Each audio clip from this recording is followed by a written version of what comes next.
और साथियों चौथी विकृति है कि पहले के जमाने में जब विवाह हुआ करते थे तो सादगी से संपन्न हुआ करते थे। आज विवाह में हुड़दंगई होती है, आज विवाह में सुकून नहीं है, आज विवाह में झंझट है। आप कल्पना करके देखो, आज हमारी ये वातावरण, हमारा पर्यावरण प्रदूषित होता चला जा रहा है। हो रहा है ना? ये पता किसकी वजह से? हम लोगों ने जो विवाह में पटाखे छोड़े हैं, उन पटाखों की वजह से। ये पटाखा छोड़ना कहाँ से शुरू हुआ भाई? किसने इसको पैदा कर दिया? भगवान रामचरितमानस में कहीं लिखा है क्या कि भगवान राम जब घोड़े पर बैठ करके रथ पे जा रहे थे तो जनक के लोग और दशरथ के लोग पटाखे छुड़ा रहे थे? ये शोरगुल, ये नॉइस पोल्यूशन, एयर पोल्यूशन सब इसकी वजह से होता है। मैं देख रहा था, एक शादी में मैं गया था और साथियों उस शादी में, ये मैं आपको चौथी विकृति विवाह की बता रहा हूँ, शादी में ये पटाखे छोड़ने की परंपरा को बंद करो। उन पटाखों के भय से न जाने कितने पशु पक्षी भयभीत हो जाते हैं। आपने देखा होगा ना, खूंटे से बंधी हुई गाय और भैंस वो कितनी तड़पती है पटाखों की आवाज सुनकर के। क्या उसकी आह नहीं लगेगी आपके शादी में? आप कल्पना करो कि उन पटाखों से निकलने वाले विषैले गैस जो आपके आसपास बढ़ने वाले पौधों को नष्ट करते होंगे, क्या उन पौधों की आह नहीं लगेगी आपके विवाह में? तो क्या विवाह सफल हो पाएगा? ये साथियों विवाह की चौथी विकृति है। और पांचवी विकृति साथियों विवाह की ये है कि जितना भोजन विवाह में बर्बाद होता है, उतना अन्न इस दुनिया में कहीं बर्बाद नहीं होता। और ये सिर्फ और सिर्फ हमारे देश में ऐसा होता है, विदेशों में ऐसा नहीं होता, वहां पर ऐसा नहीं होता। सिर्फ भारत देश में ये विकृति आई है कि जितना भोजन विवाह में हम बर्बाद कर देते हैं साथियों, उतना और कहीं नहीं होता। आप कभी इसको देखना, इसको महसूस करना, सबके घर में शादियां हुई होंगी, सबने ये अनुभव किया होगा भोजन की बर्बादी का। भारत में भूख नाम की एक संस्था है, उस संस्था ने ये खोज की है कि हिंदुस्तान में 2 करोड़ से अधिक बच्चे हैं जो प्रतिदिन बिना भोजन के सोते हैं, सिर्फ अन्न की कमी के कारण। और साथियों उसी संस्था ने ये पाया कि 20 टन अन्न हर विवाह में बर्बाद होता है। और साथियों इसका पाप किसके सिर चढ़ेगा? इसका पाप उस नव युवक और नवयुवती के सिर चढ़ेगा जिसके विवाह में ये बर्बादी हुई है। परम पूज्य गुरुदेव ने कहा कि हमने इस अन्न को पैसा देकर के खरीदना शुरू किया तो हम ये भूल गए कि ये अन्न कहां से आता है। वास्तव में साथियों अन्न धरती माता अपनी छाती चीर करके देती है, और उनकी छाती चीर कर निकलने वाले अन्न के दाने को यदि हम बर्बाद करें तो इससे बड़ा अपराध और क्या हो सकता है? क्या जो परिवार ऐसा करेगा वो परिवार कभी सुखी रह पाएगा? तो ये विवाह की 5वीं विकृति है साथियों।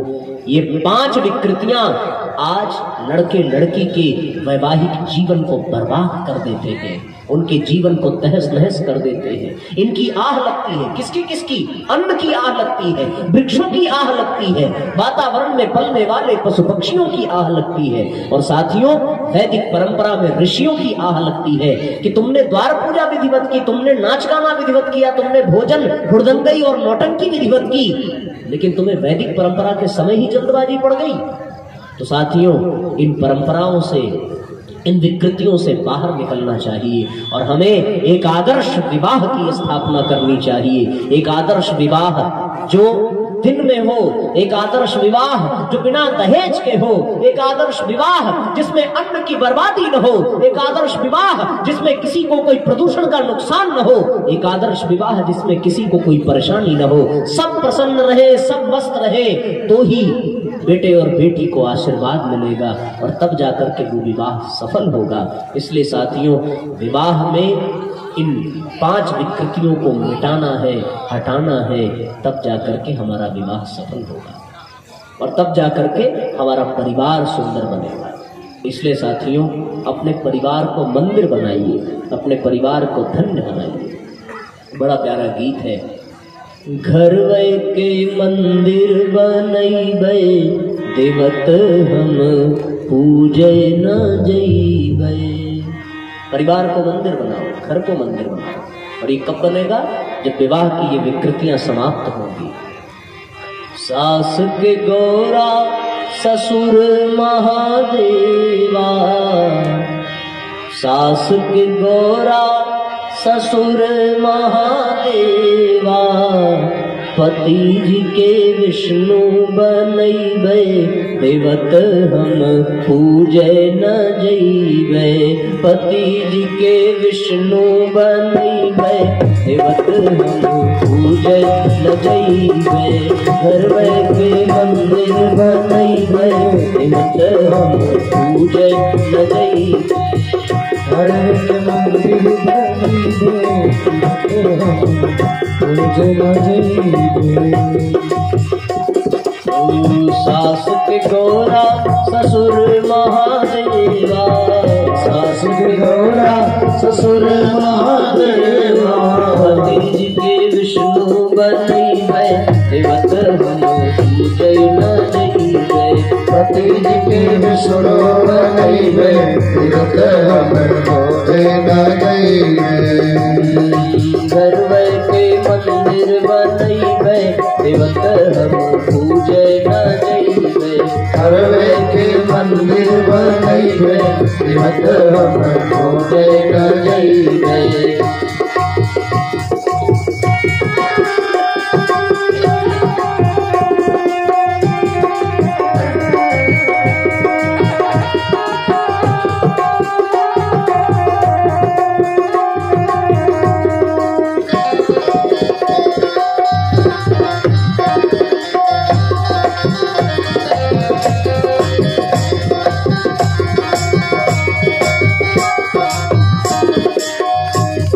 परिवार को हम मंदिर बनाएं, अपने परिवार को हम सुंदर बनाएं।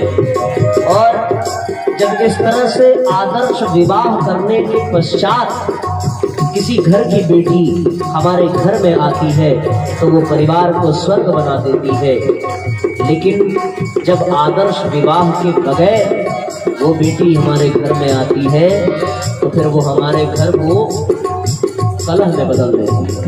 होता है, आप लोगों ने ये अनुभव किया, जो अभी हमने बात बताई गलत तो नहीं बताई ना, ये आदर्श विवाह न होने के कारण है। फिर आदर्श विवाह नहीं होता तो वो अंग्रेजी पढ़ी लिखी बेटियां भारतीय संस्कृति को नहीं समझ पाती, भारतीय परंपरा को नहीं समझ पाती। और फिर जब वो बिना आदर्श विवाह के घर में आएंगी और भारतीय संस्कृति भारतीय परंपरा को बिना समझे घर में आएंगी तो उनका भाव बदला रहता है। फिर वो क्या कहती है, मैं अंग्रेजी पढ़ी लिखी मेरे करम फूट गए मम्मी। तो जो अंग्रेजी पढ़ के आएगी वैसे ही कर। अच्छा, आप लोग कितने लोग सुने हैं तो हाथ उठाया था? गुरुजी नहीं सुन पाए, फिर से सुना दीजिए। मैं अंग्रेजी पढ़ी लिखी मेरे करम फूट गए मम्मी। ये जब हम लोग क्लास 7th में पढ़ रहे थे तो इस गाने पे हम लोगों ने नाटक किया था, वो याद आता है। गाने की पूरा तो नहीं सुनाऊंगा क्योंकि ये सुनाना मर्यादा के अनुकूल नहीं है, लेकिन लास्ट वाली लाइन बड़ी खतरनाक है।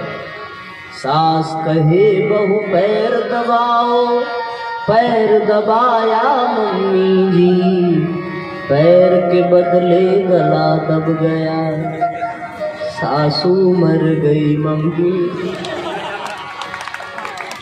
तो फिर ऐसा ही होगा, आदर्श विवाह नहीं करेंगे, स्वभाव देख करके नहीं करोगे शादी तो फिर यही होगा। जिन जिन लोगों ने शादी करने वाली बेटियों के सिर्फ स्वरूप देखे तो सुंदर तो बहुत मिल जाएंगी, सामर्थ्य देखी तो सामर्थ्य देखोगे तो अंग्रेजी पढ़ी लिखी आएगी, अंग्रेजी पढ़ के आएगी तो फिर वो यही गीत गुनगुनाएगी। और फिर जब आपकी माँ कहेंगी बेटा जरा पैर दबा दो तो पैर के बदले गला ही दबा देगी, साफ हो जाएंगी माता जी। तो इसलिए भैया होता है, वो फिर बहुत समस्या सुनाती है, वैसे बहुत सारे अंतरे उसमें कि सास कहे बहू बर्तन मांजो, बर्तन मांजा मम्मी जी, 2500 की घड़ी में मेरे पानी घुस गया। तो समस्या ही नहीं कि वो अंग्रेजी पढ़ के आई, ये तो घड़ी लगा के बैठेगी। अब स्वरूप सुंदर ले आए हो तो उसको मेंटेन तो करना पड़ेगा ना। मेंटेन करेगी कि नहीं करेगी? देखो, सुंदरता के लिए सजावट जरूरी है कि नहीं? तो वो सज धज के रहेगी। सजावट के लिए भैया बनावट जरूरी है, तो वो बनावट करके रहेगी। और जहां बनावट होगी ना, वहां फिर वो मिलावट होती ही होती है। मिलावट के बिना बनावट होती नहीं है। और जहां मिलावट हो वहां रुकावट भी होती है। वो साफ साफ कह देता है कि भाई शीशे में पैक रहेगा, बोलेगा इसको छूना मना है। क्यों? क्योंकि कहीं उसकी सुंदरता बिगड़ न जाए। तो फिर वो आएगी तो फिर घर में रुकावट, बनावट, मिलावट सब रहेगा, फिर परिवार सुंदर नहीं बन सकता। इसलिए फिर से समराइज कर दूं आज की कथा के ये 5 सूत्र। पहला कि हम लोग विवाह करते समय सामर्थ्य, स्वरूप के साथ साथ स्वभाव भी देखें। अब मैं ये नहीं कहता कि कोई भी उठा ले आओ, ठीक है, जोड़ा बढ़िया होना चाहिए। वैसे आज तक अच्छा जोड़ा दिखता ही नहीं है कहीं। ये जब जिस किसी शादी में गए होंगे देखा होगा, कोई एक ज्यादा होता है तो कोई एक कम होता है। अगर लड़का सुंदर है तो लड़की नहीं होती, लड़की होती तो लड़का नहीं होता। ये ऐसा होना भी चाहिए, क्योंकि क्या है कि दोनों एक ही जैसे होंगे तो एक दूसरे की कीमत नहीं समझेंगे। इसलिए अलग अलग होना चाहिए। होता है ना, अलग अलग होना ही चाहिए, तभी तो वो एक दूसरे से मिल सकते हैं। दोनों पॉजिटिव हो गए तो फिर गड़बड़ हो जाएगा, फिर तो वैक्सीन ही देनी पड़ेगी। फिर एक पॉजिटिव एक नेगेटिव, तभी दोनों एक साथ रहते हैं मिलजुल करके। साथ साथ रहना परिवार का काम नहीं है, मिलजुल करके रहना परिवार का काम है। वो पति पत्नी शरीर नहीं, दोनों मिलकर एक आत्मा हो जाएं, ऐसा होना चाहिए। तो पहली विकृति स्वरूप और सामर्थ्य के साथ स्वभाव भी देखिए बच्चे का और बच्ची का। दूसरी विकृति हटाइए दहेज प्रथा को, और तीसरी की दहेज देकर के आएगी तो फिर आप सम्मान उसका नहीं पा सकते। वो अकड़ दिखाएगी कि मेरे बाप ने ये किया, मेरे बाप ने ये किया, वो करेगी, स्वाभाविक है। तो भैया एक दूसरी बात। तीसरी बात क्या हो जाएगी? तीसरी विकृति है आदर्श विवाह। हम लोग रात में नहीं दिन में करें। और चौथी विकृति है कि विवाह में ये पटाखेबाजी, हुड़दंगई, फिजूल खर्च खत्म करो। अच्छा, हाँ, तो याद आ गया, एक विकृति हमने आजकल और देखी है जयमाल सिस्टम में, है ना। अरे ये तो बड़ी शर्मिंदगी की बात है। पता नहीं कहाँ से गोबर घुस जाता है लोगों के दिमाग में। आजकल हम लोग देख रहे हैं, वो उसमें क्या होता है कि जब माला पहनाने का टाइम आता है तो लड़का या लड़की खूब अकड़ते हैं। उनके जो सहेली वगैरह वो सब होंगे, ऊपर उठा लेंगे कि ना पहना सके।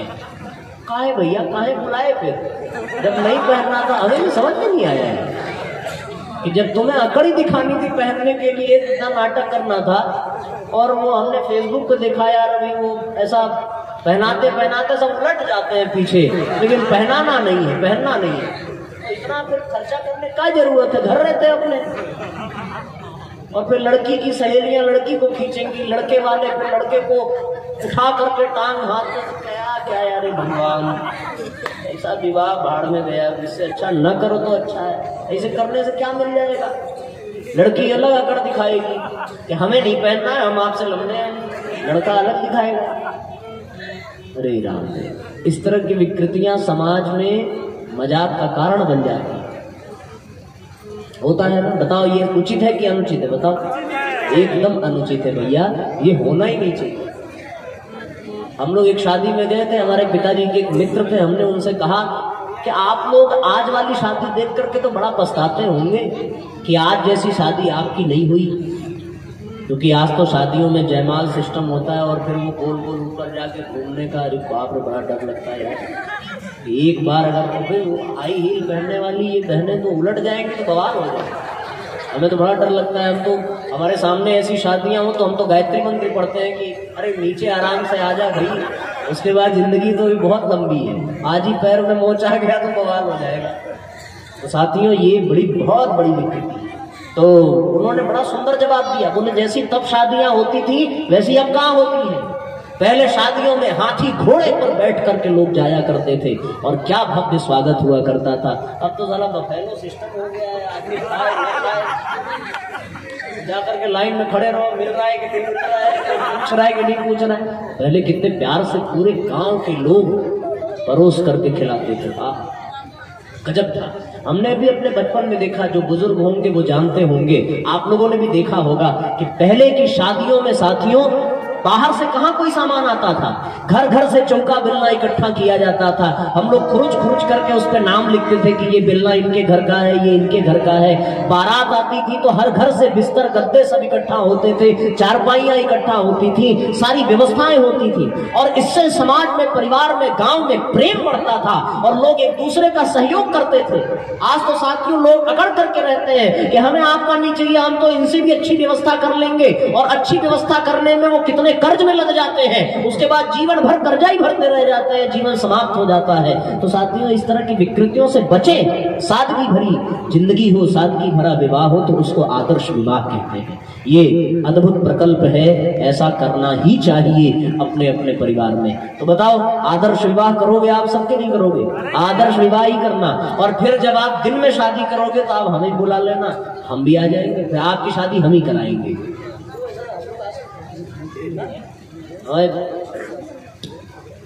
और ट्रेन से आएंगे हम लोग, और आप भी कहोगे कि हमारी शादी इतनी शानदार है कि ट्रेन से बाराती आ रहे हैं, है ना? ऐसा कर लेना भैया, आदर्श विवाह करना, तो हमारे गायत्री परिवार के लोग आपकी शादी कराएंगे। आप कभी देखना, हम शादी बहुत बढ़िया कराते हैं, कभी दिन में शादी करके देखना, एक दो बार करके देखते, अरे एक दो बार मतलब अपने यहाँ के लोगों का एक हाथ कराओ। गायत्री परिवार से किसी की शादी हुई है कि नहीं, बताओ जरा उस विधि विधान से। हरिंदर भैया को, ये कहाँ है हरिंदर भैया? हाँ, मैं दिख ही नहीं रहा है आज यार। अरे हाँ ठीक ठीक, टोपी से भी पहचान लो। हरिंदर भैया की माया बड़ी अपरंपार है भैया, दुनिया एक तरफ, हरिंदर भैया एक तरफ। लोग सुबह टोपी लगाते हैं, भैया हमारे रात के अंधेरे में लगाएंगे। बहुत बढ़िया प्रणाम है भैया। चलिए, तो आनंद आ गया आज के सत्र का। परिवार में आदर्श विवाह की परंपरा हो तो अपने आप परिवार धरती का स्वर्ग बनता चला जाएगा।